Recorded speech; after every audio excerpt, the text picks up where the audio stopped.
Files. While there's still no word on a cure for the virus, report suspicious activity and call 911. I can give you every assurance, Mr. Rudy, that Paris is full and he's very good. They can't wait to get you all for full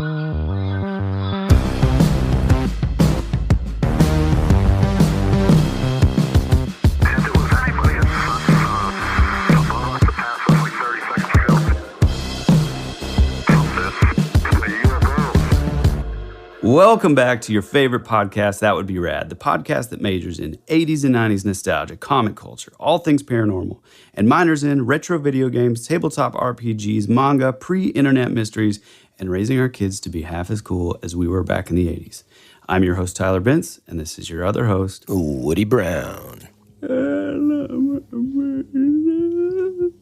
God, that is the worst, but oh, how I've missed it. I know, I was about to say, it's been a good while. So I just want to get into it. And I know Right out of the gate, huh? I know that you're immediately going to make fun of me, but it turns out that job that came in, total scam. Nuh-uh. Total scam. Are you serious? Oh, man. No way, dude. Yeah, dude, it sucks. So, No For our way, listeners. dude. yeah. And what's really interesting is just before I got on, I started getting these like calls. Well, let me fill you, just do sort of an overview. So basically, as the listeners know, I'm a comic book artist, illustrator, graphic designer, yada, yada, yada. So I would say 99% of jobs that come through are just people like reaching out either to my Instagram or my website and that kind of thing. So, you know, it's not like there's going to be a red flag if I get something. You know, this is like a normal part of my job. And so this woman reached out, super legit. I 100% bought into it. Her name was Alana Lamb. So by the way, if any of you artists out there, if you hear of a lady named Alana Lamb, just run. It was super legit though. So the lady reached out. She said that she's doing some sort of like pandemic response and she needed some artwork. I mean, it was down to the, like, you know, I need 8 pages. We're willing to spend this amount per page.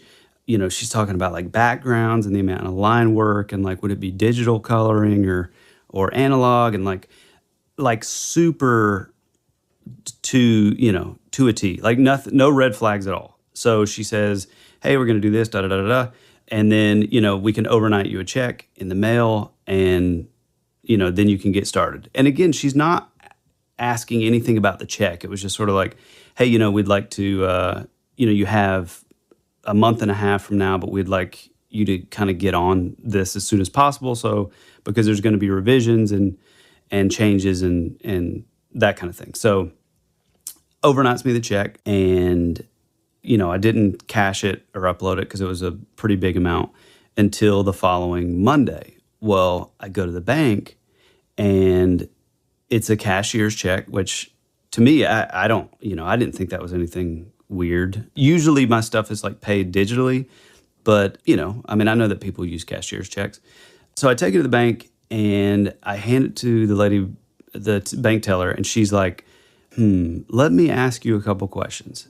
And thank God that I ran into this lady, because at first I was a little put off. I'm just like, come on, lady. Like, this is like, you know, it's 2023. All my business pretty much comes from the internet, you know. She's asking these questions. She's like, do you know this lady? And I kind of explained the situation. You know, she's works for this company that's like for the hearing impaired. I did all the LinkedIn stuff. She's got like, you know, thousands of like connections on there. This corporation is like legit. I did kind of all my background research and it all lined up pretty good, you know, even down to like the cell phone number that I was given. You know, I did like a reverse lookup or whatever, and it's with her name. And so the bank teller's asking me questions. She's like, you know, when did you get this? Was it overnighted to you? And she kind of explains the deal. She's like, yeah, basically, this is kind of a scam. And the only reason that I'm saying this is because it's gotten to the point where if we see a cashier's check with a pretty substantial amount of money, our red flags kind of go up. And I'm just thinking, like, there's no way. There's no way that this is like, I'm not going to be scammed. Dude. This Yeah. is way too detailed. Because it's like also what's like their immediate benefit is kind of hard for me to figure out. Yeah, well, so I'll tell you. So, and this is why it was weird for me at that time when I'm talking to Cheryl at the bank, which, again, thanks, Cheryl, you were awesome. She says, okay, so did you agree to a certain amount, and then is this check more than that amount? And I was like, no, this is exactly, sort of a page rate kind of deal, 8 pieces of art, this amount of money, good to go. And she's like, well, I want to protect you and I want to protect us. And so I'm going to put a freeze on this, but in the meantime, I'm going to reach out to this other bank. I'm going to do all this other stuff on her end. And if you haven't heard from me by Friday, then everything's good to go. You're on the up and up. But if there is something weird, then I'll reach out to you. I'll call you back. This is the banker. Yeah, the banker. Yeah, the bank teller, Cheryl. So I leave, and I'm just kind of like, man, that was weird. But that was it. Well, around the following day, here's another thing too. She said, did they ask for like a proof of deposit? And I said, yeah, but that's like I've had people do that before, for like I guess their records and stuff. And she's like, well, just in case, if you take a picture and send for your records like they've asked, she's like, make sure you take out, if you want to pull it into Photoshop or whatever, make sure that you take out, because it shows the last 4 digits of your account number. Mm-hmm. And she said, make sure that's not on there. Make sure these other couple things aren't on there when you send it. And I was like, okay, cool. Which I would never have known that. And so I did that. Everything was cool. The lady, Alana, that I've been dealing with was like, thanks for the update. Sounds great. If you want to get started today, that would be cool, blah, blah, blah. So then the following day, I wake up to a text message saying the sponsor that I'm working with is only going through with the first half of the phase, because it was broken up into 2 parts. It was like 1 month and then the next month. So 4 pieces for the first month, 4 pieces for the last month. And she said, unfortunately, he's had his partner passed away, and so he's not going to be able to complete the second half. So if you would, if you could wire the rest back. And immediately I was like, okay. Yep. Gosh, dude, Cheryl nailed it. Dude, that's the only scam that I was aware of. Yeah, right. Theirs was just so much more in depth. Dude, I'm telling you, man, it's crafty. That's pristine. Now, on our end, we can kind of like make sure all of that gets reported, right? And so she reached out. Reverse engineer. I'm about to email this lady and do the same thing and say, hey, well, they kind of got pissed off. So she reached out to the bank. Got pissed? Yeah, sort of. Okay, well, good. So in the meantime, Cheryl reached out to this bank where this cashier's check came from. The cashier's check, completely fraudulent.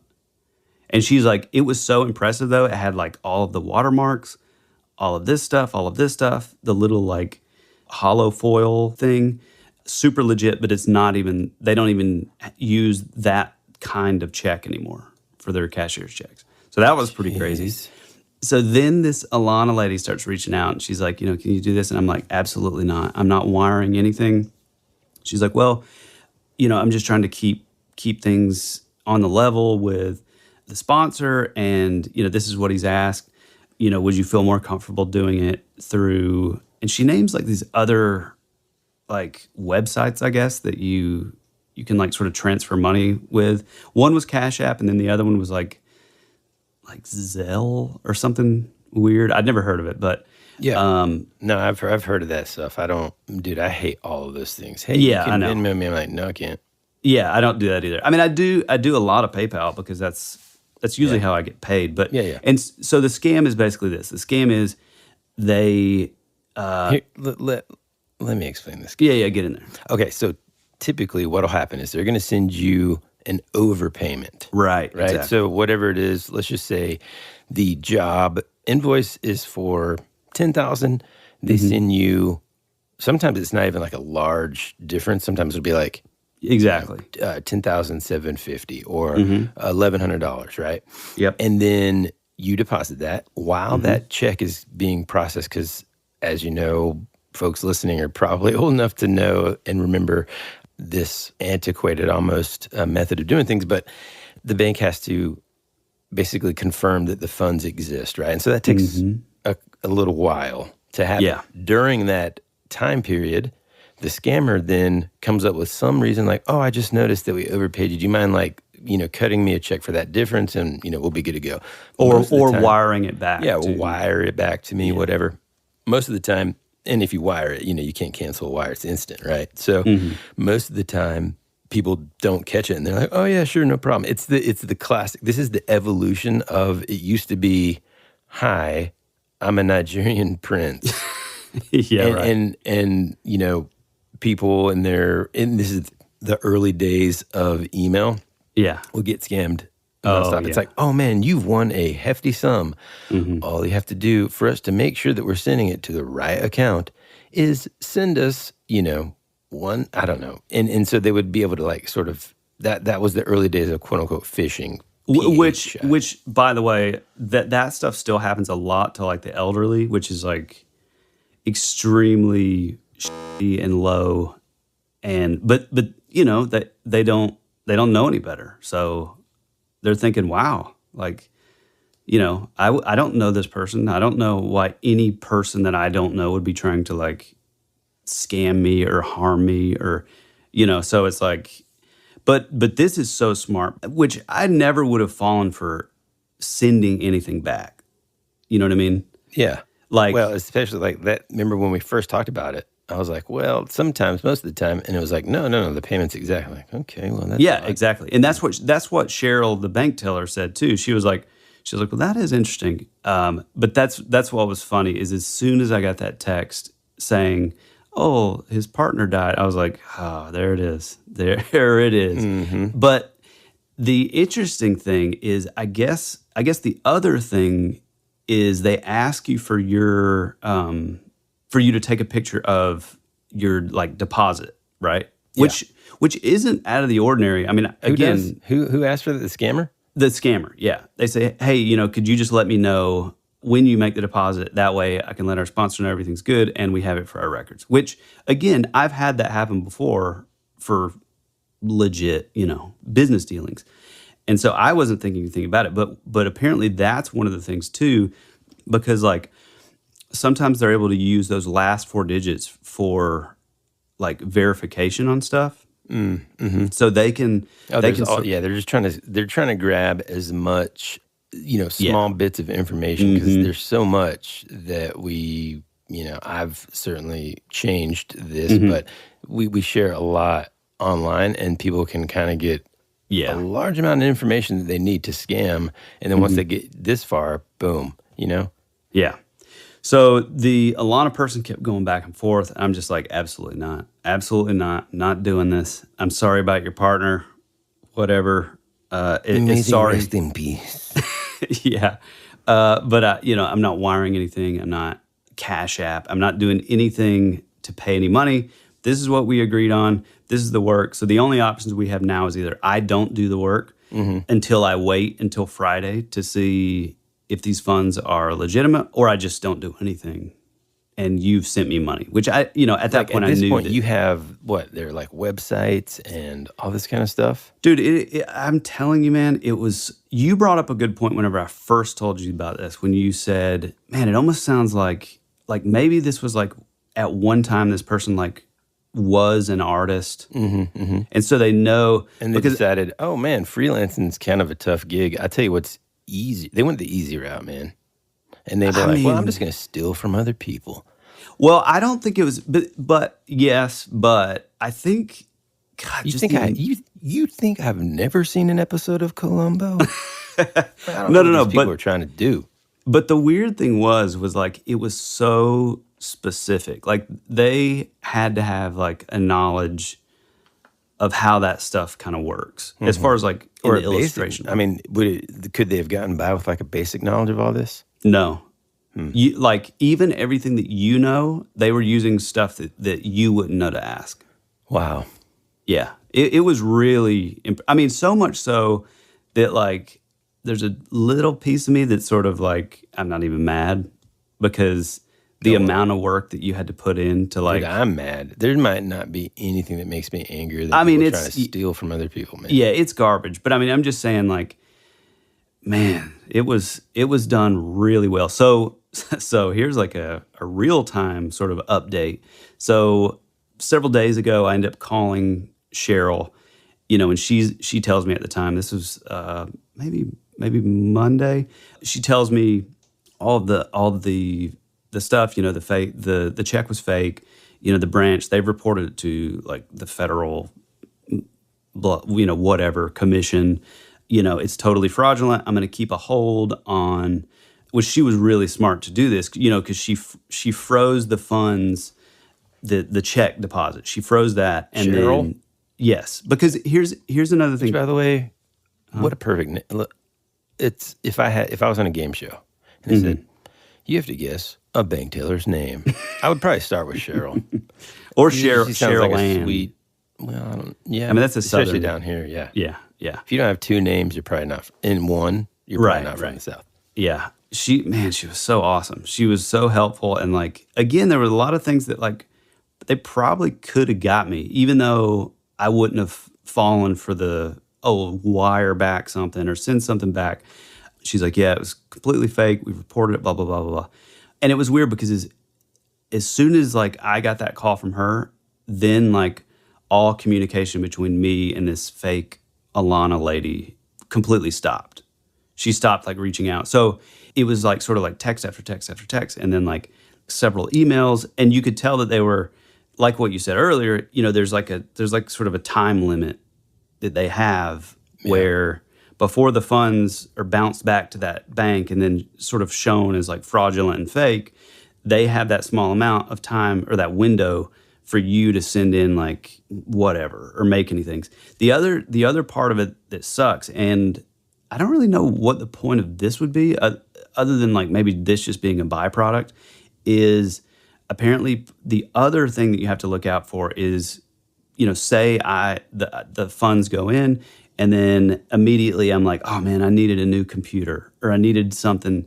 Well, then I do that. Well, then that comes back on me because the money was never there. So now I'm kind of screwed and I owe the bank, thousands of dollars. Right. Which again, I don't know how that doesn't really benefit them, but so here's the real time update. It's the it's the what they call the law of large numbers, dude. If it's a totally scalable thing, and this is not a hype speech for me to convince people to just run scams on people. What I'm saying is, you're not the only one they're doing this to this week.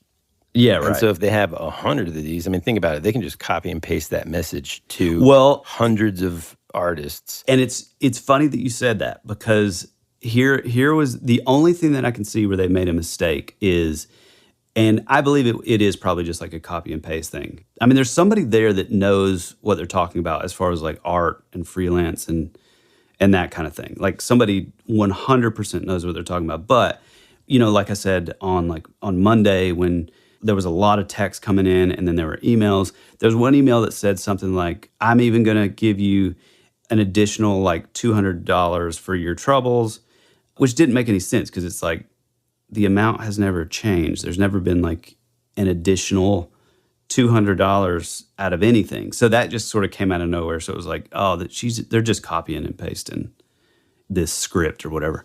But anyway, just before we hopped on air, and again, I haven't heard anything from these people, nothing. Yeah. I just was like, oh, this is fake. I'm done. I'm tired of dealing with it. It's over. Well, then I get a call. And it like did the thing where it like rings once, and then I had a message and it says, hi, this is this is so-and-so from bank, blah, blah, blah, blah, blah. Call me at your earliest convenience. We have a serious matter to talk about.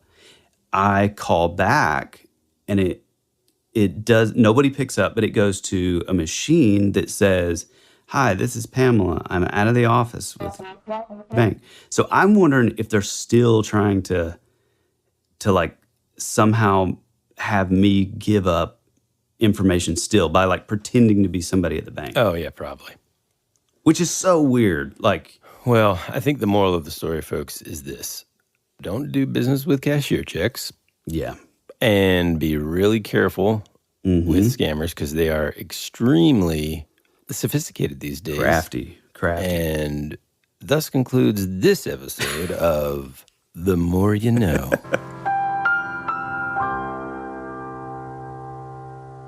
After these messages, we'll be right back. On June 14th, your favorite emotions are back on the big screen in Disney and Pixar's Inside Out 2. It's time to greet your Team Riley. It's anger. Let me at him. Fear. Safety checklist is complete. Disgust. Ew. Sadness is in the house. Oh, no. Hello, I'm anxiety. I'm one of Riley's new emotions. Disney and Pixar's Inside Out 2. There's a part 2? We're going! Rated PG. Parental guidance suggested. Only in theaters June 14th. Get tickets now.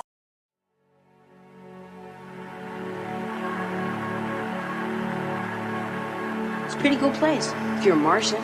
Or a vampire. You think you really know what's happening around here, don't you? We're fighters for truth, justice, and the American way. Hey, this is Woody. And this is Tyler. And you're listening to That Would Be Rad. And now, back to our show.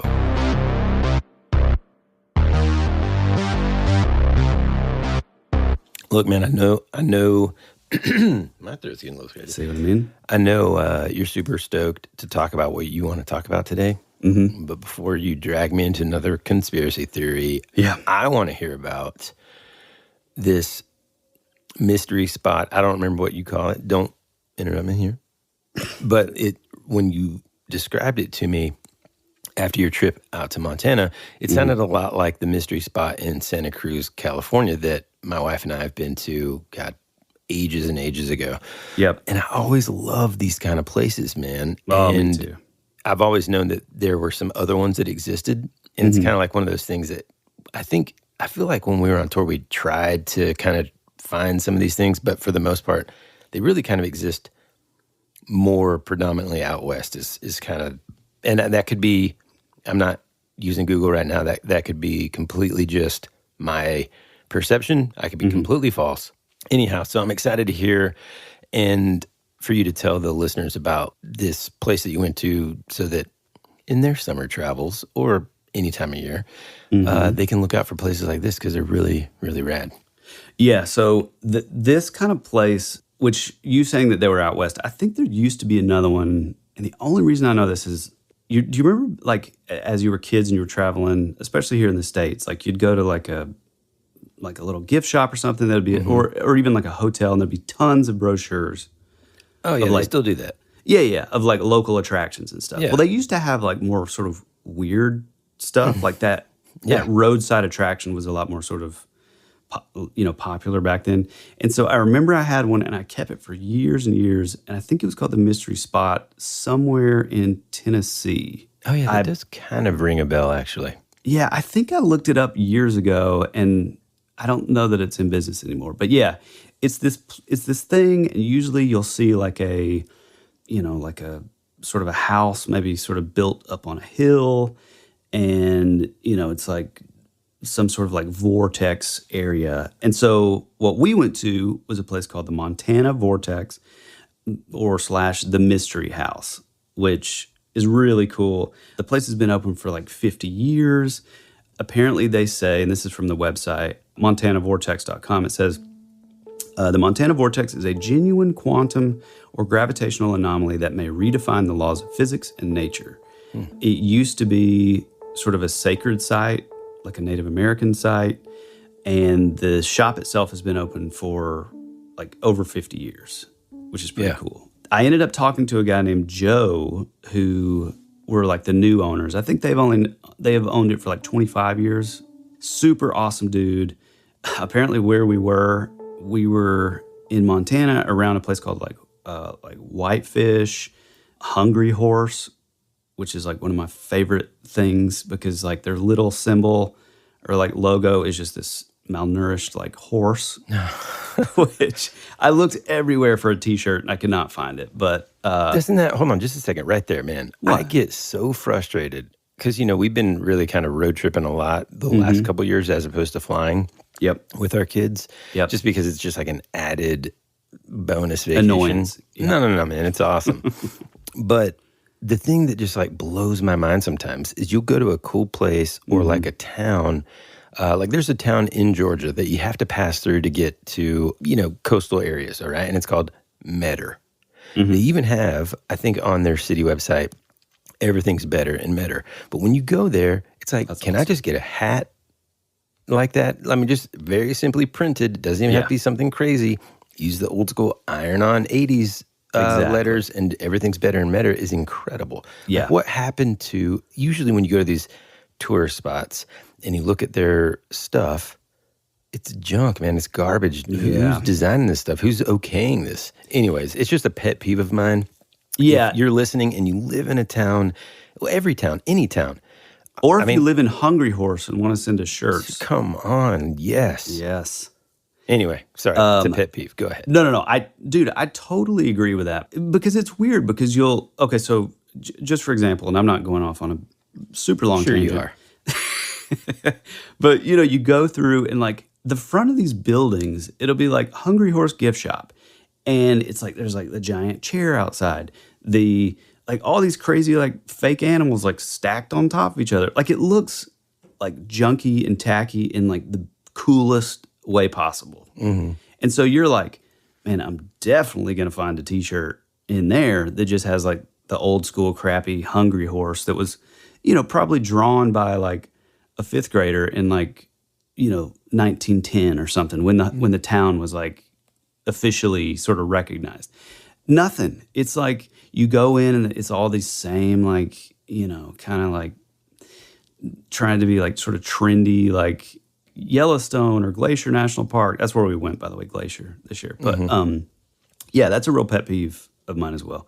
But anyway, going back to the Montana Vortex, I've got to say my wife is not into this stuff at all. Right. But she knows that like... Here's the thing. Can I just interrupt you? You're going to go on a long tangent. I'm going to go on some interrupting sprees. And this is the first one of many. I know we say it a lot. Your wife's not into it and stuff. And in a lot of ways, I can agree. I think sometimes, though. Weekly. I think we're finally breaking down the barrier. And this is the beginning of it, folks. You're about to hear it in real time because I think she secretly likes some of the stuff that we talk about. Could be. Not enough to listen to the podcast, but... Well, I know. Look, here's another thing. You're going to hear Tyler say that a good bit. And also, my wife actually doesn't really listen to it much. I'll point out like some hilarious moments like Tyler's story about fainting in just to try to avoid golf lessons. Which I still can't believe I have never told you that. That's the best story I've ever heard. I mean, I don't know if I should be embarrassed or pity or just laugh at you. Oh, I'm pretty proud I kind of did all three. Anyway, you can hear about that story here. Hear this hilarious, and I think you'd agree, embarrassing story about Tyler on That Would Be Rad, Season 3, Episode 26, Into the Sands, on the hunt for the Mongolian death worm. Anyhow, I'm not trying to give credit where no credit's due. I'm just saying I think this is a cool moment because this is, she's starting to, this is interesting. Go ahead. Yeah. So we show up, first of all, and she is, I don't know really how to phrase this, but you first go into the gift shop, and that's like sort of the entrance to everything, and then you pay to like take the tour, and you have like a tour guide kind of walk you around the property where like these like vortexes are, and the gift shop had like all kinds of sort of esoteric, sort of paraphernalia. Like it's, on one side you're gonna have like the Hopi Indian designed like stones. Over here, you're going to have this like Buddhist thing. Over here, you're going to have this Hindu thing. Over here, you're going to have like this like Bigfoot, giant Bigfoot figurine thing. Right. So it's kind of like a mix of all that stuff. And my wife's like kind of protective over that. And I mean, I kind of get it as far as like, I don't want to bring like something into our home, Yep. That has like a hitchhiker. And I get it. But at the same time, it's like, I've done. Yeah, exactly. I've done this enough to see that like, okay, they're like hyping this up. So I would say 99% of these things are all made in China. So I'm not afraid of, you know what I mean? They're all just sort of cheap. It's not like an ancient artifact right, that right. is harboring some sort of, you might get a virus, but keep going. But anyway, we pay for the tour. We have to wait a little bit, so we're just sort of looking around and stuff. And it was pretty cool. I got you a brochure they had in the corner, which is really cool because it was like, there was like a little seat. I mean, now that I know the details about it, they just had this brochure, like kind of, it was next to the trash can.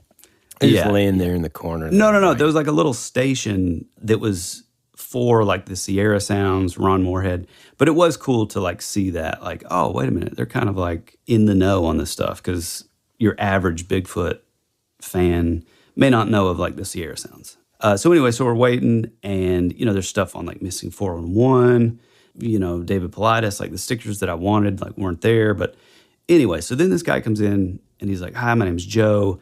Gives the tour. He's very like charismatic, very funny. And we're walking and I can kind of see my wife, Courtney, I can just tell by the body language that she's like, okay, whatever. I'm not into this. It's silly, but I know that like this is the one thing out of, a 9-day trip that Tyler's like specified he wanted to do, every time we drive by it. And so that's why she's there, which was very nice. We're walking around. There's like little, it's so old school. It ticked all those boxes of like your roadside attractions. So like you walk to this one thing in the trail. There's this giant like metal box like attached to this tree, and it has like a button that's like, "Do not press me." And it's like, of course you're supposed to press it. Yeah. And then it tells you about like how the Native Americans viewed this area as, yada yada yada.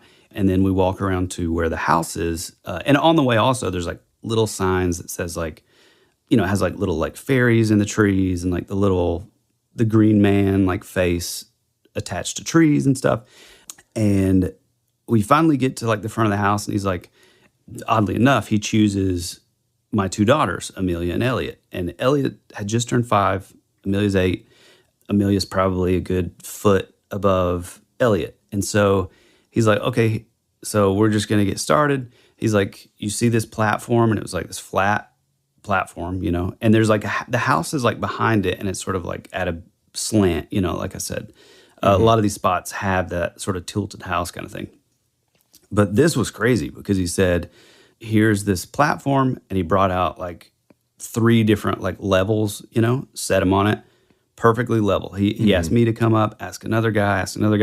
He's like, does that look level to you? Completely level. So then he says, okay, I would like you 2 girls to come here. And like, I cannot for the life of me figure out how this is happening unless it truly is some sort of weird anomaly thing. But, one would be on one side, one would be the other. They're sort of facing each other in the middle. And then they would like switch and you would literally see like their sizes completely change. Man. And it's like, how is this happening, man? And even Courtney did it. She was like, I can't figure out how this is done because everything's completely level. And then what was cool is like, and this was like a really nice touch. At the beginning, like they gave us each like a marble, and then they handed it to my oldest daughter and was like, hey, you're the marble keeper. So you got to keep a hold of it. You got to like take care of these and keep these safe, which, is a good, like cool little thing for the kids. But he then says, hey, which one of you had the marbles? And Amelia holds it out and he says, okay, can you drop the marbles in the middle of the platform? The marbles don't move at all. They don't roll down a hill. They don't do anything. And so his thing is like, basically there's something in this like area. There's some sort of like field of, something where everything within the field is like shrinking and like growing. It's like, it's, if you look at our bodies as like we're sort of vibrating, atoms and molecules, it's like everything is sort of going through like some sort of field that's like shrinking and then growing, which sounds crazy, but I cannot for the life of me figure it out. I mean, it's wild, man. If you listening have never experienced it, it is one of those things where it's much better and easier to kind of to be there in person, because like whenever someone's explaining it to you, it sounds like absolute nonsense. Yeah, right. But like everything that Tyler has kind of described, but also to me before, is exactly the same kind of things that occurred at the mystery spot in Santa Cruz. And apparently there are like a couple of them. There's one called like the Oregon Vortex, and it's near Gold Hill, Oregon, and it's been open to the public since 1930. Same kind of deal. Tennis balls seem to roll uphill, brooms stand on end. They did that broom thing at the Santa Cruz one too, and it's cool because like before you go, you can go to these places' website, and it'll say, if you want to bring your own broom or bring your own level, you're 100% welcome to. Yeah, and it's just really, really cool. So I just happened to, when I was like, I wonder if there's any more, check out this thing that I found about these. And this is another Miley Cyrus joke here. It says, what causes the mysterious goings-on here? No one knows. One theory is that a great beam of high-velocity, soft electrons exits the Earth through this vortex area. Another one claims that a giant underground device produces the weird effects. I actually remember reading something about that as a possible theory in Santa Cruz. Basically, the idea is that someone at some point in the early 1900s went to these places, built something underground that would change different things. But what's interesting about that, though, and I think it might have even been our guide in Santa Cruz, he kind of said, that's an interesting theory, but some people say like it's magnetic. And so he would like take a magnet, show you that it worked with, a piece of metal. You could test it. He made everybody pass it around. Then he would be like, now, and then do something near the area where the supposed magnetism is. And it's like, nope. So it's just like weird stuff, It says that skeptics usually write off the effects observed at mystery spots as nothing more than optical illusions manipulated to mysteriously lighten the wallets of tourists, which, okay, sure. But again, it's easier to kind of come to that conclusion if you've never gone, because sometimes when you see the pictures, you're like, oh, it's an optical illusion. When you're there, though, it's like there's no thing about it. Yeah. I mean, so here's the thing that's funny is like there's, for our longtime listeners, I'm naturally sort of I say I'm a true believer.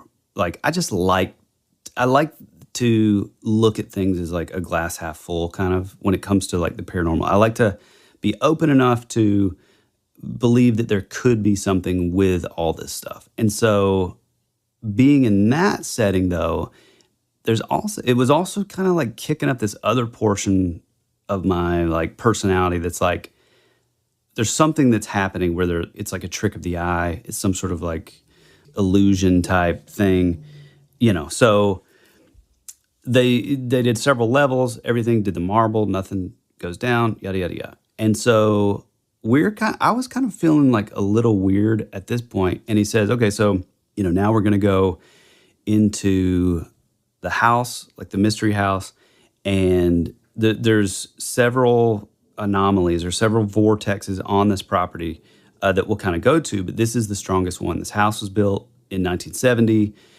yada, yada, yada. Give some history about it. You go in the house, and I kid you not, I didn't want to, I was kind of fighting this feeling, but it was that weird, like, panic feeling of like, there's a panic attack about to come. It's like that weird, like humming, like buzzing, like I just want to run and get out of here. This doesn't feel right. Yeah. And I look over at Courtney, and she looks way worse than I did. She's like, I feel really weird in here. And I'm talking like, it felt like, obviously it wasn't zero gravity or anything, but it felt weird enough so that like, I'm looking at my daughters, and like all of us have this look of like, something's like going on. And it was really bizarre. And then one of the most interesting things he said, okay, that so kind of woozy feeling, or are you just commenting on the fact that like no, at yeah, least one of you looked like you needed a little more sun? Well, that would definitely be me. No, but yeah, we were all really like woozy feeling, super. I don't know. I can't even describe like the feeling, but one of the interesting things that I thought, he did like the broom thing. He did this other thing where you could like hang from this ladder. It was yeah. It was weird. It's like if you walked up one side of the ladder, it was extremely hard to walk up. Like you could barely do it. Like with all your might, you could barely do it. You go up the other ladder and it's super easy, and then you kind of like fly outwards. Yeah. But it was weird because then he shows, you're in this house that's kind of like slanted, but then he shows this like level area that's completely level from where we were on the outside of it, when we were in front of it. And just the whole thing was really weird. But then there was this spot where he said, I'd like you guys to stand. We believe that this particular spot is the highest concentration of energy within this vortex. So don't tell anyone, but I would like you to stand in the spot, close your eyes, just sort of like rest for a second. And when we get outside, I want to ask you a question. And so we did all that, walked outside, and he says, okay, so who all felt sort of like a spiraling, spinning sensation? Every single one of us raises our hand. He said, okay, what direction were you sort of spinning in? He says clockwise, and like maybe like one or two hands raised, from like kids or whatever. He says counterclockwise. Everybody raises their hand. So there's truly something there. And even Courtney was like, man, I'm feeling super weird. Yeah.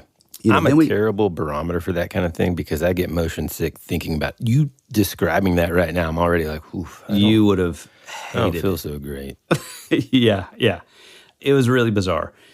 Then we went around to these other areas, these other like sort of vortex areas where, again, it's so weird. It would be like, like in like elementary school where you would have like little circles on the ground that are like different colors, and it would be like in a circle. So he'd say you, and then we all would be in the circle. And then like as you would like walk around, our like sizes were like literally changing like in front of us. But then he had somebody else come over and had like a level, and it was like super long, and it was going from like this one to the middle. So he was basically moving the level like a clock, to show, okay, is this moving like uphill or downhill? Is it like some sort of illusion? Dude, totally, completely level. Every single one of these things.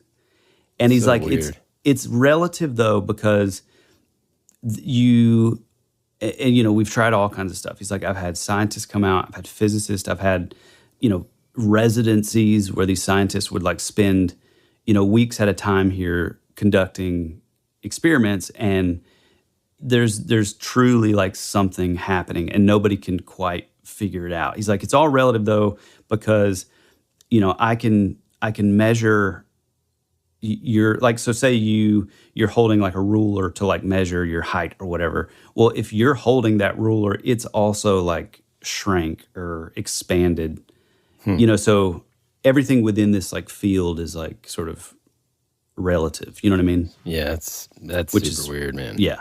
But it was funny because so then we go to this other thing. Courtney was like, I got to go sit down. And so she sits down, and then we move to this other area because she's like, I'm not feeling great at all. And then we move to this other area, and he's talking, and he's like, oddly enough, this particular area is, for the longest time, this is where people would sit if they weren't feeling good. And like the whole crowd turns around and they're staring at my wife who's sitting in the exact spot.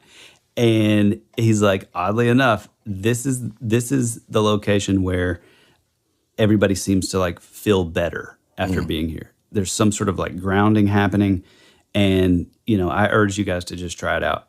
So then we move on, and Courtney gets up and she's like, me, I don't buy into any of this stuff. Right. She was like, the second I sat down in this area, she's like, it was immediately gone. Yeah. I immediately felt better. So I don't know. Yeah. I mean, some of the stuff with like sometimes the the level. This person looks bigger. This person looks like that kind of stuff. Sometimes can feel a little bit like. Have you ever been at home and like somebody knocks on the door and they're like, it's this kid. I say kid, 18-year-old or something, and they're just trying to door-to-door sell like car cleaning stuff. Yeah. He's giving you the demonstration. He's like, look, you can even drink it. And it's like, oh, it's only like $50 for a big pack, blah, blah, blah. And he's just like, let me show you. And then like sometimes it happens at the gas stations. Remember that used to happen to us on tour and be like, dude, get out of here, man. And like they'd like take a lighter and burn something on your car and then wipe it off. That kind of thing. Yeah. Some of this kind of has that feeling sometimes. And I get that. But what's intriguing to me about it though is, all of these sort of quote unquote invisible forces that exist that we know of, gravity and magnetism and things like that, radio waves and, all these things that we even use on a normal day-to-day basis exist. And these, I mean, it sounds corny to call this, but these powers, these natural powers are kind of like passing through our body.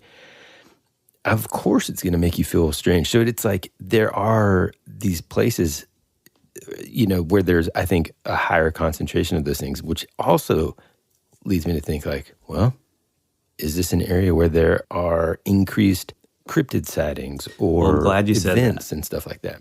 Yes, and I'm glad you said that because... We will return after these messages.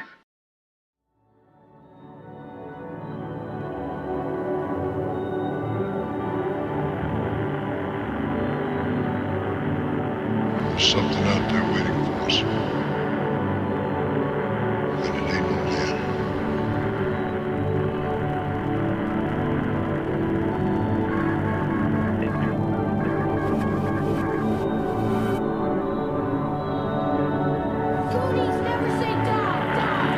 Hey, this is Bryce Johnson from the Bigfoot Collectors Club, and you're listening to Tyler and Woody on That Would Be Rad, because that is rad.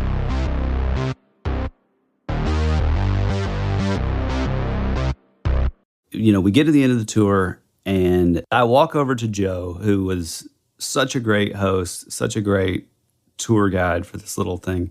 I mentioned that we have a podcast, and, do you ever do podcast appearances? Because I really want to bring him on because he's like a talker, but it's just fascinating. And a lot of the stuff I'm not going to get into because I do want to try to get a follow-up, an episode with him because it's just, he's so interesting and there's like so much stuff. But I mean, there are situations where like they would see Bigfoots in the area, like tons of, he would see them like all the time. He said even currently, in the last like several days, he said, there was this thing where he would go and he would, there's sort of the offering kind of thing, and he would leave offerings, certain like foods and stuff. And then they kept like leaving like rocks and like little pebbles and stuff for him in certain areas. Even, and this was weird, as we went into the place, and again, I don't know, maybe this is fake, but I like to give him the benefit of the doubt. But as we went in, I noticed, because I tend to pick up on like just sort of menial, trivial stuff, that most people don't. But I noticed that when he walked over to this like chair that was like, supposedly totally level, he picked up this like rock that was in the chair and he like threw it over to the ground. Well, and he didn't say anything about this during the whole tour, didn't say anything. But as we were talking, we started talking about Bigfoot and stuff because, man, Montana, like everywhere you go, there's Bigfoot stuff. Right. But where we were, especially, we were near Glacier National Park. And then last year, we were at Yellowstone, and near Glacier, it is everywhere. There's Bigfoot stuff everywhere, tons of sightings and stuff. But anyway, he kind of gave this like little story. He said, we believe that there's like a male and a female, like a couple, and then one or two smaller ones. One hasn't shown up anymore, but there's one that's like, you would say would be like a teenager. He says, we've been here for like, I think 25 years.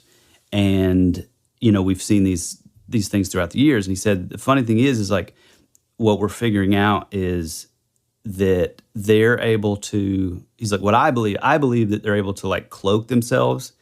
And so here's the thing too, whenever we first entered the thing, I told you had to go down to the box and stuff Joe gave us like the intro, and then we walked by ourselves, and then he went on to the mystery house spot. And so then, like, after we read the little audio recording, then we met him there.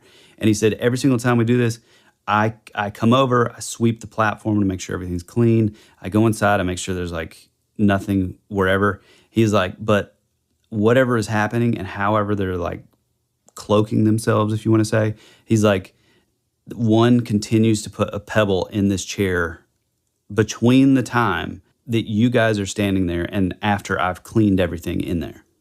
Man. Which is really interesting. And he's like, he even showed us where, like, he's like, there's even a place on our porch where if I go through like a phase where I'm leaving like an offering, if I'm leaving like berries or something on this like little stump that's in the area, he's like, every single time there will be like a smooth, like, you know, like a nice looking rock on this like little corner on his porch. Cause they had like, his house was like on the property, you know? And he walks out and he shows us, he's like, yep. He's like, I did this last night and here's the stone. Man, I didn't know you were going to get into cloaking, and it's kind of funny that you did, because here's the thing I've kind of been wondering about lately. I don't think necessarily it was groundbreaking, our kind of fun sort of idea / theory, conclusion, whatever you want to call it, where we kind of link the Watchers to the Nephilim, to the Fomorians, and then maybe those remaining becoming cryptids. Yep. One thing that I've also been sort of thinking about lately is this, like, especially when it comes to cloaking, what if just like humanity, there's going to be, quote unquote, for lack of better terms here, good guys and bad guys. Yeah. But they come from the same place and they have the same abilities, right? Well, yeah. I know this is not where you intended to go, but I think it's basically relevant and newly topical. Can I read you something? Dude, I love it. So this happened this past week. So by the time you're listening to this, listener, this is about a week old in terms of news. The title of the news article is Terrified Peruvian Villagers Under Attack from 7-foot-tall Aliens with Really Creepy Name. Residents of the Peruvian village of Loreto are reporting attacks by, quote, face-eating aliens. Face-eating aliens are allegedly terrifying the residents of this small Peruvian village, prompting an investigation by the Peruvian National Police and the Peruvian Army. Reports of Los Pelacaras, or the face peelers, is what it translates to in English, said to be 7 feet tall, have been emerging from the small community of Loreto since last week, according to La República. One of the quotes is, I have found him face to face. He hides his face.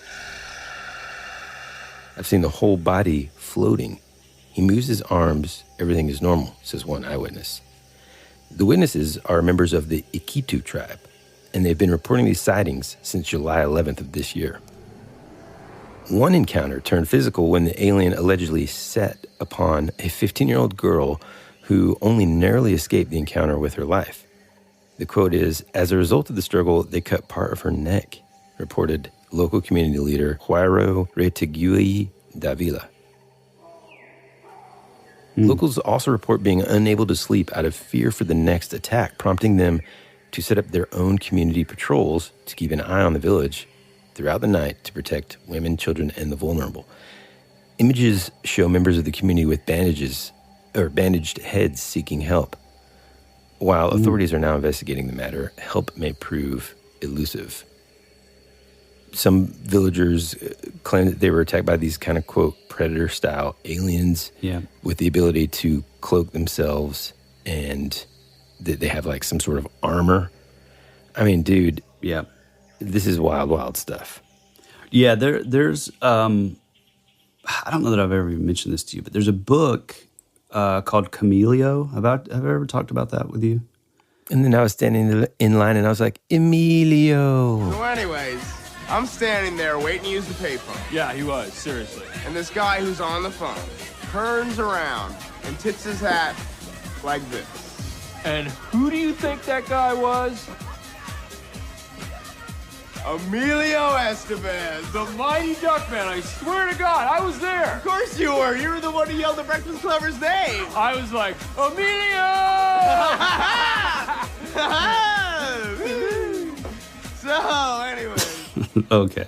Go ahead. No, there's this book called Camellia. I feel like I've briefly mentioned it maybe here on the show, but the reason we haven't really talked about it is because I kind of want to get the writer on, because it's a really fascinating story. You have this guy who, I mean, he's not anymore, but he was like a drug addict back in the day, and somehow he ended up like at this party. You know, a lot of ne'er-do-wells were at this party, and somebody comes in and they had stolen a laptop that had belonged to whatever of defense, the Department of Defense? Yeah, Department of Defense. And I can't remember all the details, but somehow you ended up where he begins getting stalked by these characters who were basically wearing these like what he believes were like these suits. And I think it was like Project Camellia or something with like the U.S. government, but it's like these kind, and I'm not saying that's what it was with yours, but this has been something that has gone on that, we've kind of known about. You'll hear it called like the Predator. You'll hear it called the Glimmer Man. Oof. And, so it's like they believe that there's like these suits that are enabling people to basically look like the Predator, when he kind of turns invisible. There's a fascinating story. And again, so you're saying they think that it's actually just like people that are like throwing these suits on and then going in and terrorizing. Which, I mean, totally. I could buy it. I could buy that. I mean, not necessarily in like your story. Like, I just meant in general. Yeah. And for all we know, I mean, heck, maybe they were reverse engineered. Sure. From like actual beings or whatever from somewhere else, and that's what you're dealing with down in Peru in your story. But that's why the Smithsonian comes to collect all that stuff so that they can be on top of that technology and 100%. Ultimately help humanity. Okay, go ahead. Hiding all the giant bones. Helping humanity. It's not helping humanity. Well, if it's a playground for the elite. If we're going to attack them. Anyway, so yeah, it's really fascinating, and I really want to try to get the guy on because it's really cool. But there is this story, and actually, should I get into this? Because this story is fascinating, and I'm totally going to butcher the actual. You're talking about the Glimmer Man with the lady. Oh, no. I was talking about the conspiracy thing that you were initially going to talk about today that obviously I don't even think we should should push it to the side. Yeah, I think we push it till next week. I think we just push those conspiracy theories to the side. The what theory? Conspiracy theories. Okay, go ahead. Tell me about the Glimmer Man. I thought it was like and again, I'm not looking at IMDb or anything here, but I thought that was a Steven Seagal movie. Well, it was. It was one of his finest movies. Was it like a sci-fi movie? For sure. I didn't see that. It was? No, they just, like, the term, like, Glimmer Man has come up in the last several years. David Paulides, God, ironically enough, so heading back to the dock, Joe. Around the dock. Joe, the tour guide at the Montana Vortex, would then go on to tell me that he's really close with David Paulides from Missing 411, and just the other night, they're at this, and I'm not going to give the location. They're at this like bar with Leslie Kean, who's like a writer who's written a ton of stuff regarding Roswell and like UFOs and alien crafts and stuff. David Paulides, who, as you know, is like the Missing 411 guy. And so like they're all like in this area. And if I would have known this, man, I would kill to be able to meet David Paulides because he's awesome. Yeah. And if you don't know what I'm talking about, go ahead, sorry. Well, I was just going to say, if to the listener, if you don't know what we're talking about, just look into the Missing 411 thing. There's 2 documentaries as of now, and I was privy to the knowledge that there is a third one being filmed. And just as like a quick sort of, what's the word I'm looking for?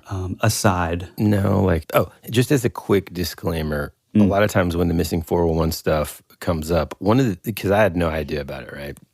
And as I was kind of learning more about that, really just around the time we started this show, that's something that we've always kind of wanted to dive into. I'm not skeptical necessarily, but just as equally open that I am to things being weird and wild in the world, I'm also equally open to the idea of people just making stuff up.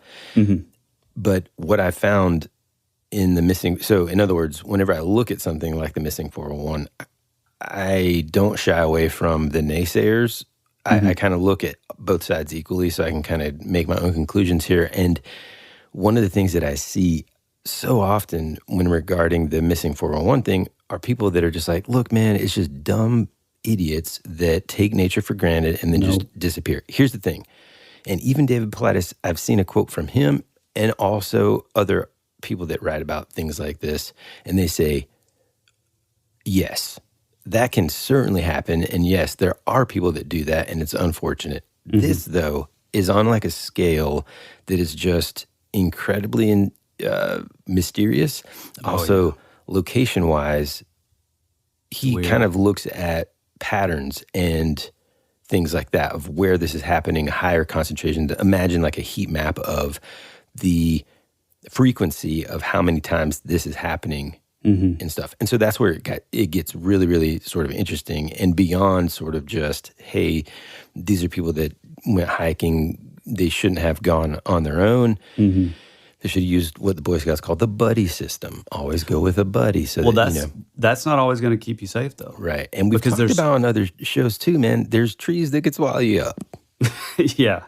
I mean, there are that. But like there's so many cases where, somebody would be right behind you, or somebody would even be right in front of you, and then you hear a sound behind, you look back, and then you look ahead, and your buddy who you're with, it has just completely vanished. They bring in search teams, they bring in helicopters, National Guard, like full like reconnaissance, kind of like, trying to find this person, and nowhere to be found. And then a year later, the body will show up. They'll have no clothes on, or they'll have their clothes, which this is sort of ET type thing, UFO abduction, or they'll have like their clothes put on, but they'll be like put on backwards, or their shoes will be on the wrong feet, or like their shirt will be like buttoned, like missing a button kind of thing, and they'll be just in the middle of the like the hiking trail. Yeah. It's just really bizarre stuff. But anyway, all that to say, yeah, I want to get this Joe guy on because he's pretty fascinating. But yeah, the David Paulides thing, he talks about the Glimmer Man and that sort of phenomenon, and it really is fascinating. I want to do a full episode on it because there's actually a pretty good amount, and I'm totally going to butcher this story, but I think it's worth mentioning. One of the most famous stories is about this woman who she's like a hunter, like a game hunter. So I believe she was, and again, we'll do a real episode where I actually plug in the actual details, but I believe she was in a tree stand, waiting for deer to pass by, and something along the lines where, in the distance there was like a high school. And so, she could hear the sounds of like their marching band. I think they were having like football practice or something. And she ends up looking up ahead or looking in one of the trees, like kind of near her. And, she saw movement or something. And she looks over and there's this like sort of predator looking motif. And like she sees just like a little like, well, for the lack of a better descriptive, like a glimmer, like a shimmer. Kind of. Yeah, I mean, they say it's exactly like the Predator movies, where it's some sort of like cloaking thing, whether it's like an ability, whether it's like a suit. We're not saying like it belongs to actual like dreadlocked aliens with. Yeah. But she says there's this thing. But the one thing about this too is like some people do mention that, they'll see it sort of like swinging like from like branch to branch, almost like apes. Which to me that kind of goes away from it being like a person in a suit, So but I don't know. Spider-Man. Or like Spider-Man, yeah. But no, she sees this thing. She ends up going home. Something comes up where she would find out like a day later that, I don't know if it was like in the paper or something, but at that football practice I mentioned before, all the kids on the field witnessed a UFO like above the football field. Which is really interesting because that would have all been in that same area, which is kind of cool. But the most fascinating part, and again, I'm going to totally butcher this because I can't remember the details, but something along the lines of they're eating dinner like that night or the following night or something, and she had like forgotten about the whole thing, didn't tell her husband about it, and then it just, I guess something sort of jogged her memory, and she's like, oh, I saw this thing in the woods. Also, she was really terrified when it all happened. I think that was part of it that I left out. But she ends up showing her husband. Turns out that he actually is a guy that we have covered. I cannot think of his name, of course, but he is some sort of like photographic investigator. Like he's written books about stuff. He actually may have been one of the guys that I brought up that did the research in like the Gulf Breeze photos. Okay. You know what I'm talking about? Oh, yeah. So he was kind of like investigating whether or not there was some photographic like it was real or fake or whatever. Yeah, he's like the guy that you would go to, you know, written books and tons of like peer-reviewed papers on. So it's like, oh, we have these photos. Who do we get to do this? We're going to go to the expert guy. He's kind of a genius. Turns out that like that was her husband, I believe, and he ends up taking. She says, "Oh, I even took a picture on my phone." Well, he looks at it and it's a blank picture. There's nothing on there. Well, when he like plugs it all in, and I believe it was like a flip phone type thing. It's not like it wasn't like a smartphone. It was a while back. And somehow he like, you know, plugs it into his photo programs or whatever. And he's like sort of scanning it. And I think one of the weird things is because it was like a flip phone, you know, you couldn't change like the ratio on those. It was like all the photos had to be exactly square because that's just all the phone could do. But somehow the photo had changed ratios of the size or like the shape of like the actual photo on the phone. And then also somehow, even though there was nothing on the actual photo that you could see, somehow when he pulled it in, it had I don't even know the word that would be good. It had like absorbed, or it had like been given when she took the photo tons of metadata, like enough to like almost shut the phone down just by taking a picture of whatever this thing was. What? Which is really fascinating. Like it was like some sort of like electronic data transfer. Right, exactly. Yeah. Yeah, like it was messing with like some sort of like field of, I mean, who knows? You know what I mean? Yeah, and not to sound like a old man or even just like not to kind of display my ignorance on full blast here, but like I can't lie, man. When I really kind of sit down and pause and think about the things that we use and take for granted on a daily basis, for example, Bluetooth technology. Oh, yeah. Blows my mind. Magic. The fact that these cell phones work based on, you know, rocks found and things like that. I mean, dude, when you start really thinking about it, it starts to become pretty hard to not really think that there's some sort of influence that has happened. I don't know. Maybe I'm just not really giving humanity enough credit here, but it's very difficult for me it's easier for me to believe that we have somehow reverse engineered some tech ideas than it is for me to be like, 20 years ago, some guy was like, if I grind this up into a powder, I think I can make what we in the future will begin to call an LED screen.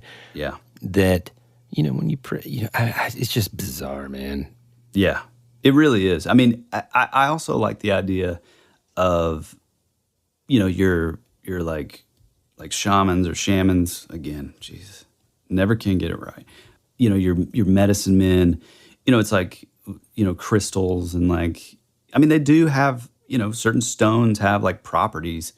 Certain crystals like are known to like quartz crystals are known to like sort of absorb light and they like sort of hold them inside.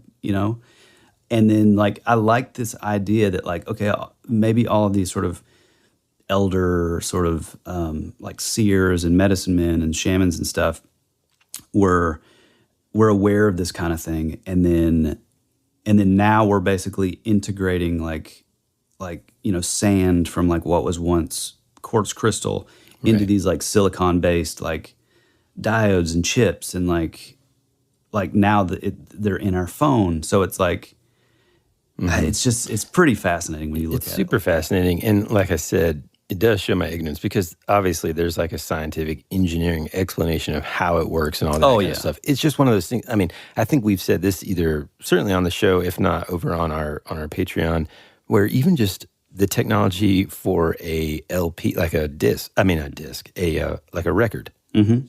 The fact that this piece of plastic that has grooves in it is somehow storing information that then plays through a speaker and is sound, speaker and an amplifier. But, it's not just sound, but like amazing, warm, awesome quality. Mm-hmm. How in the world? I mean, it's just that thing of when you don't understand something, it is sort of easy to kind of just think of it as magic. But I mean, that's why science rules, man, because that's the whole point of it, is to try to like think about something, test your idea. Yeah. If it fails, test a different idea and keep going just to gain a greater understanding.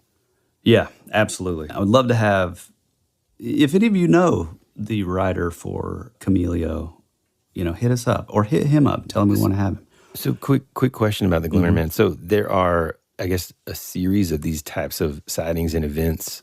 There's been a lot, actually, yeah. Man. And I think people were seeing them long before, like, the term Glimmer Man was a thing, and they just didn't really know how to explain it. But now there's a decent amount of them in, like, the missing 411 stuff. There's been several sort of, a lot of, like, modern sort of encounters of these things, like... I mean, even in Marchenko's book, Disembodied Voices, there's like a part, if I remember correctly, which I need that back, pal, that... We'll return after these messages. America's future can be determined by our dreams and our visions. It was very intense, bright light. For over 200 years, there have been reports of giant man-like creatures from another dimension, another world, I don't know. The most intriguing mystery on the North American continent. This is Joshua Cutchin, and you're at my home for weirdness. That would be rad.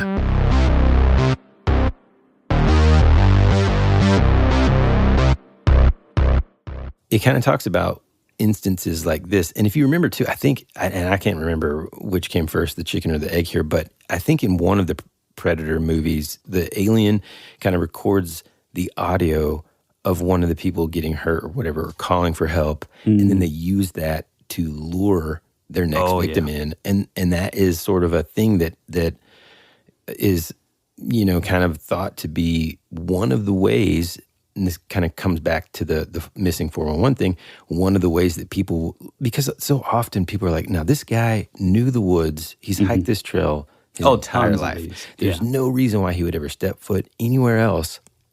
And he just vanished. And then he shows up like way down the hill.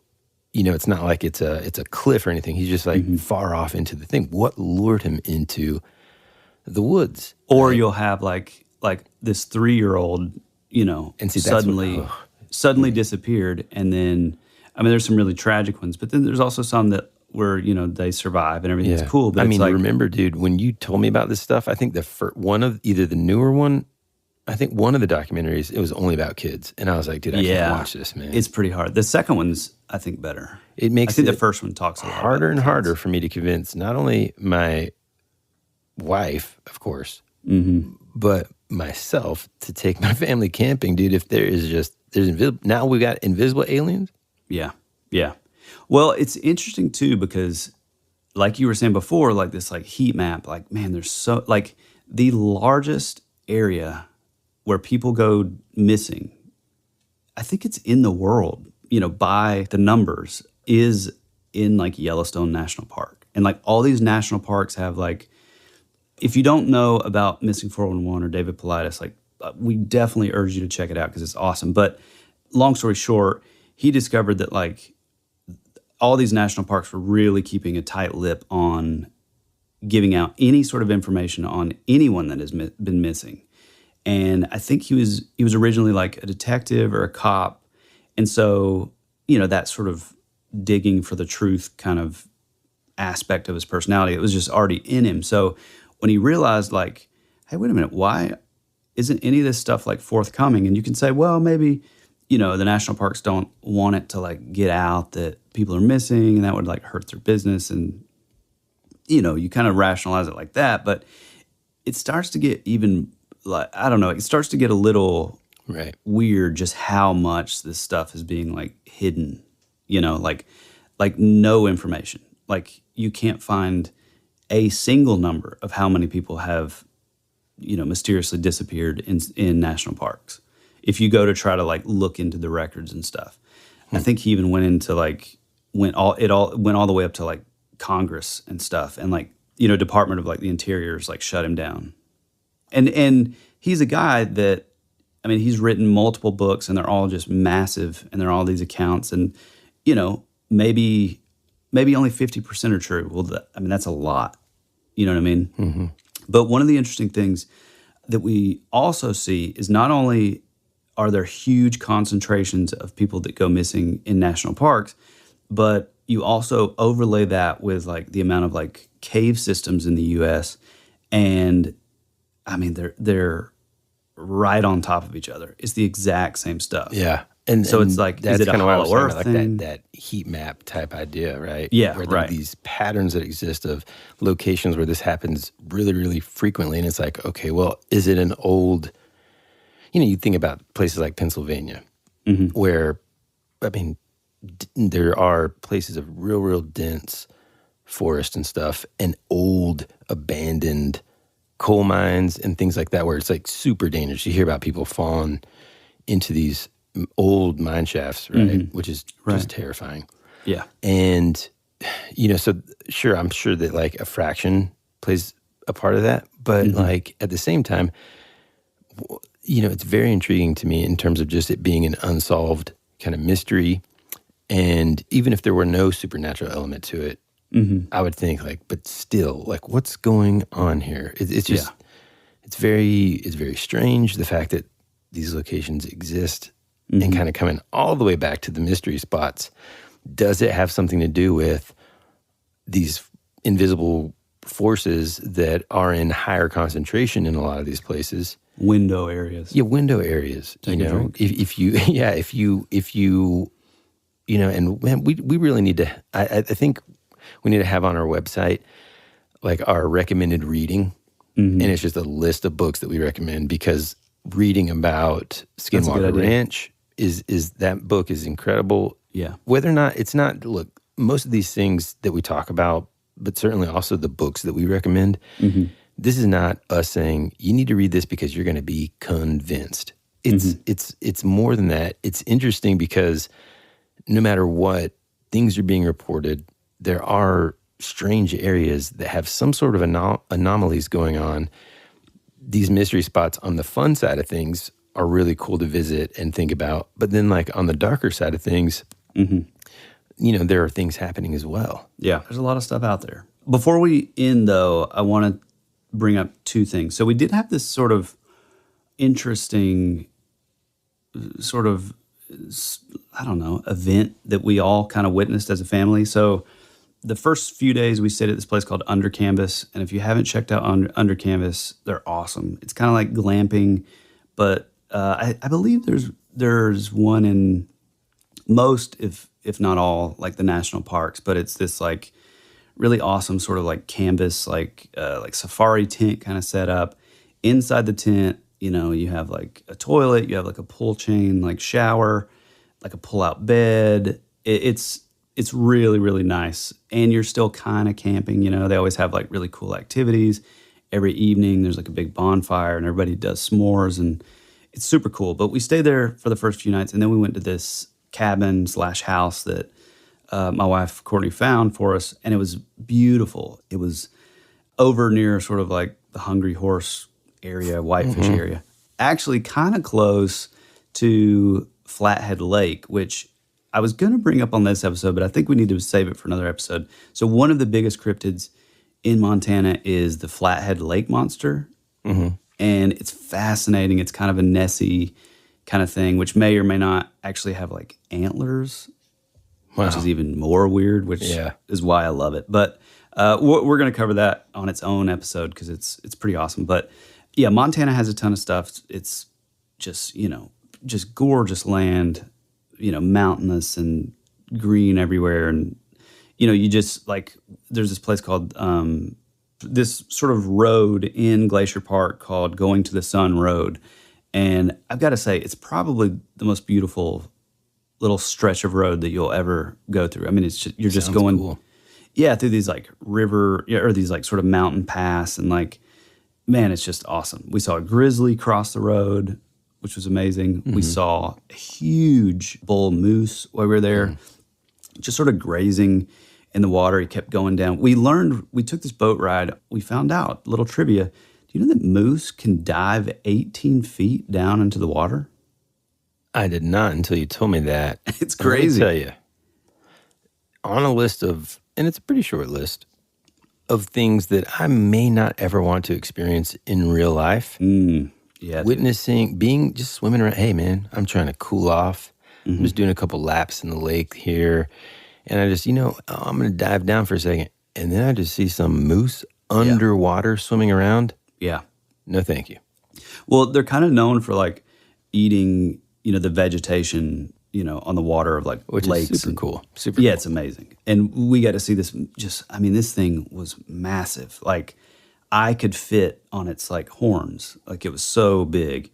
But on the St. Mary Lake, another little bit of trivia was they have this little tiny island called Goose Island. And as soon as we went by it, I was like, man, that looks really familiar. What is that from? And another bit of trivia, you find out that it is this little tiny island in the middle of a lake that was the opening scene from the movie The Shining. So that was really cool. Yeah. But one of the weird things that we sort of encountered while we were there, so every morning in the backyard of this cabin, there was these sort of chairs set up, and we'd have coffee, and I would have my sugar-free Red Bull, and we would just sort of stare at this beautiful, giant mountain. And again, we would do this every single day. So we had a pretty good consensus of how all that looked, And we're talking a mountain that has no, there's no houses. You couldn't really see anybody camping or hiking or anything like that. It's outside of Glacier Park. So it wasn't I guess somebody could be there. But anyway, I'm reading this book, which is actually pretty awesome. It's Demon Days by Peach Momoko. It's a Marvel book. It's pretty awesome, and I got to let you borrow it. But it sounds great, but stop reading it and read One Piece, for God's sakes. Yeah, I know. Okay, anyway, so I look up, and there's this massive, shining, and this is in the morning. It's probably around 9 or 10 in the morning. There's this massive, shining, sort of glimmering thing close to the top of the mountain, and I'm like, what is that?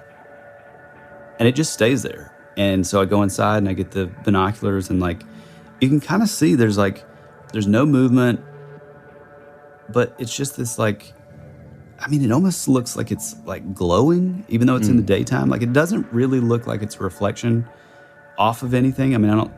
Maybe it could have been, but I don't know how, since we sat out there every single morning, and this is the first day it happened. Well, over the course of I would say 10 minutes, we saw, and my wife saw it, my kids saw it. We were all looking through the binoculars to see it better. It just slowly started getting dimmer and dimmer and dimmer, and then it was just gone. So I have no idea what that was. Come to find out, when we went to the mystery spot, Joe told us that mountain is actually kind of known for tons of UFO sightings and stuff like that. So I thought that was pretty cool. That is really cool. Now, let me tell you something that happened to me the other day. Okay. And again, I'm not saying, it's just I always talk about, man, none of this kind of stuff happens to me. For the most part, I'm relatively thankful for that. But anyways, I was running early in the morning, and I was having one of those moments where it was just a great morning run. You wouldn't be able to relate to that, but I think maybe a lot of our listeners out there kind of have the self-motivation to get out the door and do something. Dude, I walk every day. I just At don't the run. nursing home? At the nursing home you stay in?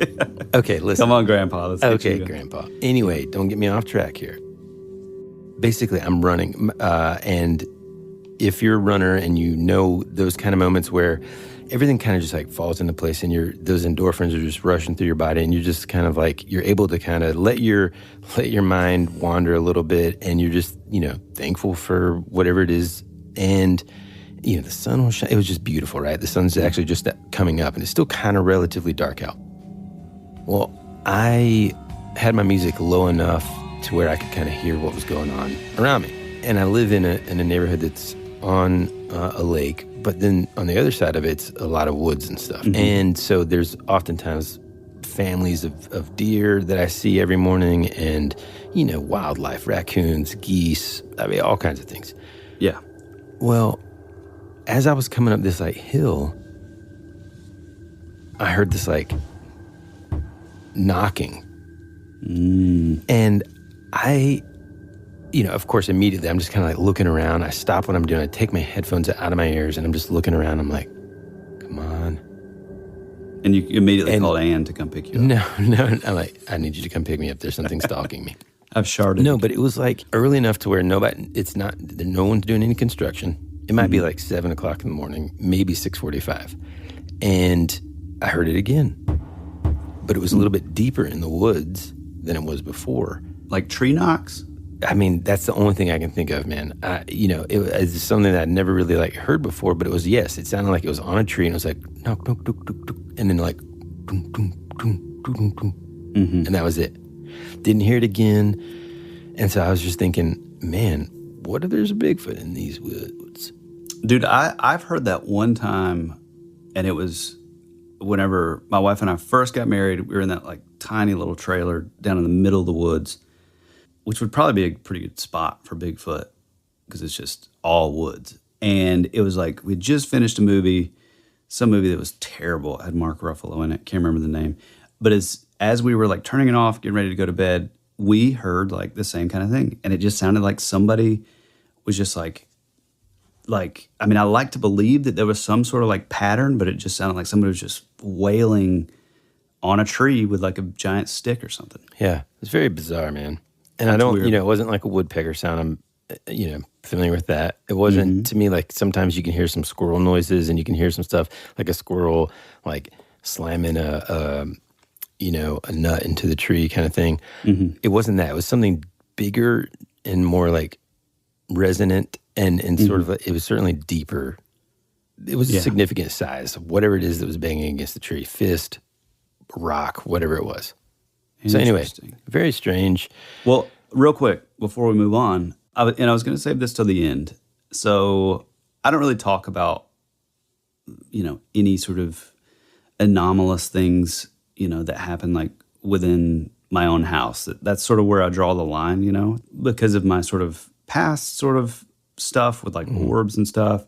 When it comes to where you live, especially where you and your family live, I think it's just probably best to kind of, that's sort of off limits, because I feel like you sort of possibly could welcome things, with so much intention and thought put into stuff. It kind of gives things power. And so I don't really talk about this stuff, but I did have something that I mentioned on the show a while back where I breathed smoke, which was odd.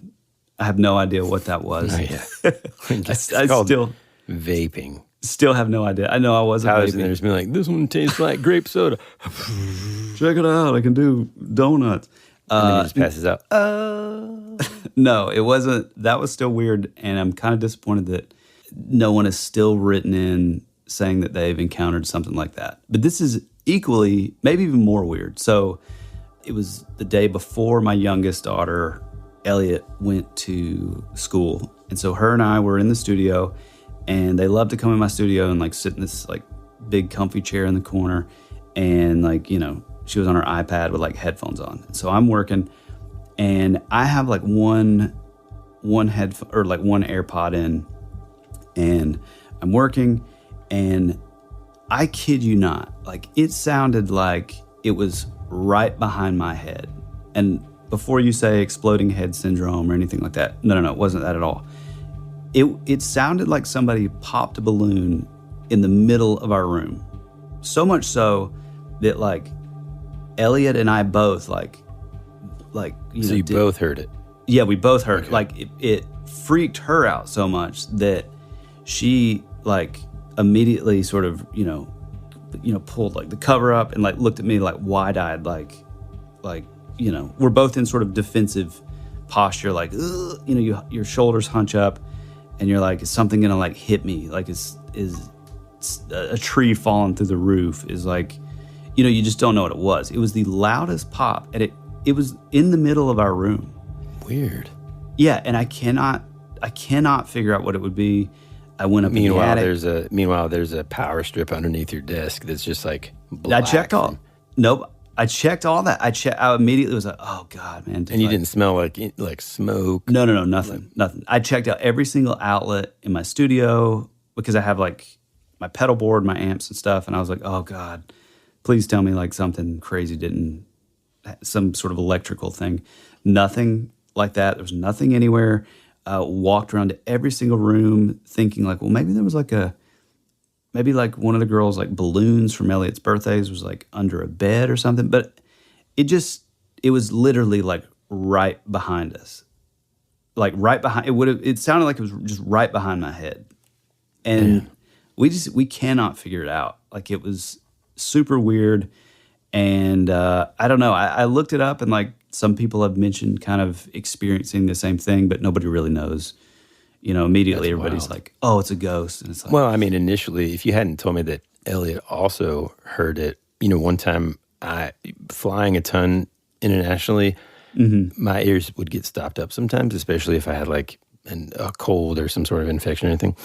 They would get stopped up, and then like days later, dude, like I would have a hard time hearing people because it was just like there's nothing I could do to pop them. Then days later, it'd be like I would hear audibly so loud that I thought, man, did everybody else hear that? It would be like, wah, and then everything kind of just like would open up and I could hear. Yeah. And so initially I thought, well, maybe you just had like an eardrum bust or something. I mean, who knows, right? No, it was like super loud. It sounded kind of like a balloon, like. You see, like this is what happens when we start talking about crazy stuff on the show. Man, stuff starts coming after us. I know. We're gonna, next week we're gonna talk about just like, can we let me talk about nice. Like a movie or something? Yeah, like the F-Zero game. Nice. Mario Kart. Yeah. Now you're talking. Before we go, I've got to say thank you so much to our good pal Matt Man. He sent me a birthday package, and it is everything, someone who grew up in the 80s. It's everything that you would want in a package. There was a boomerang. There was these like chocolate snacks, which I've got to give you some because, well, you can keep the chocolate. But like the boomerang, I've never been more jealous in my life. I know, dude. Now, I will say that he also reached out to me and said that there's some things in there for me. So I'm going to wait and see what you say in terms of how that lines up with what he says. Go ahead. That's weird. Yeah, boomerang that looks like it was sort of like, primitive painting, like Aboriginal, kind of like, it's amazing. He sent a little jar of Vegemite. Nice. And he also told me how to prepare it so it's not as salty. What's his method? Oh, not as salty. The salty is awesome. You just got to take it in smaller, like you get a piece of toast. That's what he said. He said it's a piece of toast, butter, and a little bitty, tiny bit, and then you really like spread it out because it tastes like pure salt. It does taste like pure salt, but here's the thing. When you are in 4th and 5th grade and you have a massive crush on an Australian girl down the road named Kim Brumby, you try whatever she loved it. I'm going to try it. And I'm like, it's good. I have a taste for it. I liked it. Well, I think the odd part is when you unscrew it, it looks like you unscrew the cap. It looks almost like Nutella. Right. It's so dark. I think that's where the disconnect is because you immediately think like, oh, it's going to be like sweet and like chocolatey almost. Yeah, I guess. And boy, it is not at all. Yeah, it's a savory flavor. Yeah. It's savory meaning like it's like a salty, it's a salty flavor. Yeah. He gave me this like old school like Grindel like apron thing. This like 2 of his comics. Yeah, he said, tell Tyler not to eat all the biscuits, and one of those comics is for me. Is what he said. See, I was being honest. I told you about it. It was just awesome. Super cool. I'm so thankful for our fans and friends that we've made along the way. And thank you so much, Matt. It was really cool. But look, you don't even have to send it. I mean, believe me, we love it when you guys reach out and want our address to send us stuff. That's incredible. Awesome. We've gotten some incredible things over the years. But you don't even have to do that to make us feel amazing. We also got a message this week. Well, we get a lot of messages from listeners, but this week, one from somebody named Pat. I just got to say, man, you guys never know, just as I think all of us, right? You never know what somebody's going through at any given time or day of the week, right?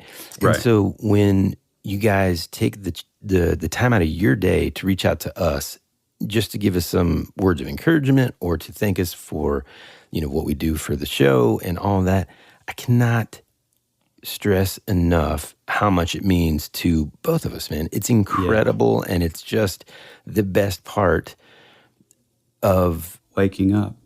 It's, Folgers in your cup. Yeah. Yep. There it is. Right by the water. Well, if you'd like to find us, you can over at Instagram. Feel free to drop us a message or a comment or shoot us a DM if you want to tell us about your own sort of cryptid encounter or ghost story or urban legend in your local sort of area. If it's more long form, send it over to thatwouldberadpod@gmail.com.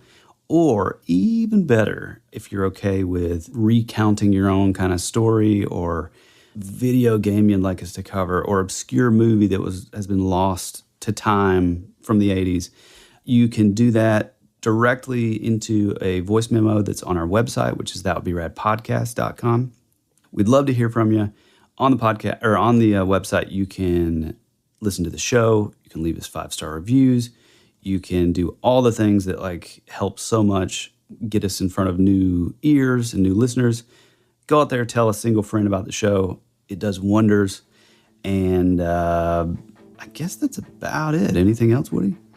I think that's it, man. Oh, and again, we will cover some more stuff as far as cryptids and stuff from Montana, because there were a good bit of really cool stuff. But since we did so many sort of cryptid heavy stories over the course of Camp Rat Strangeness International, which we had a blast doing, we're kind of getting a little loose again and kind of catching up on just regular conversation that we kind of been saving for the show. So we love you, we appreciate you, and as always, be rad. That's the way it goes.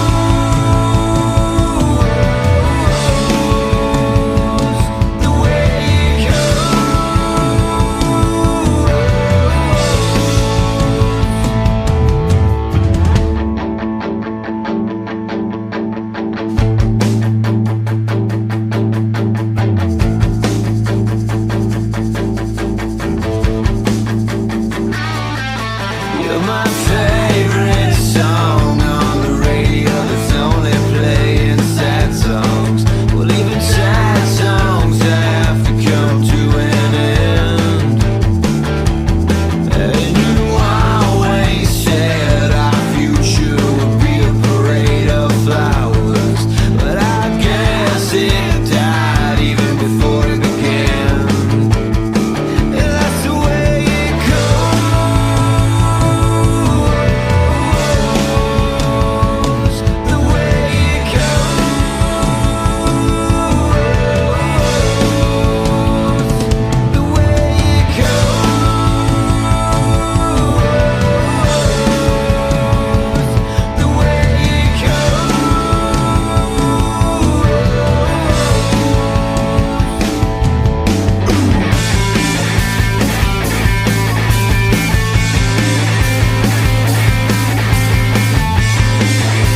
needed some sunshine. You were already dead before you became a ghost. You always said our future would be a parade of flowers, but now all that's left is a single rose. That's the way it goes.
Access granted.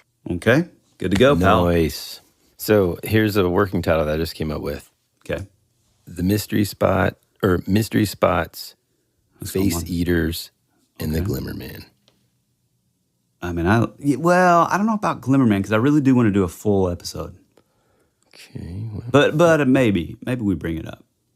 Yeah, I mean, just and then when we do it again, we'll just do like the Glimmer Man episode. The Glimmer Man episode. Yeah. Okay. Cool. Have you ever edited anything in your life before?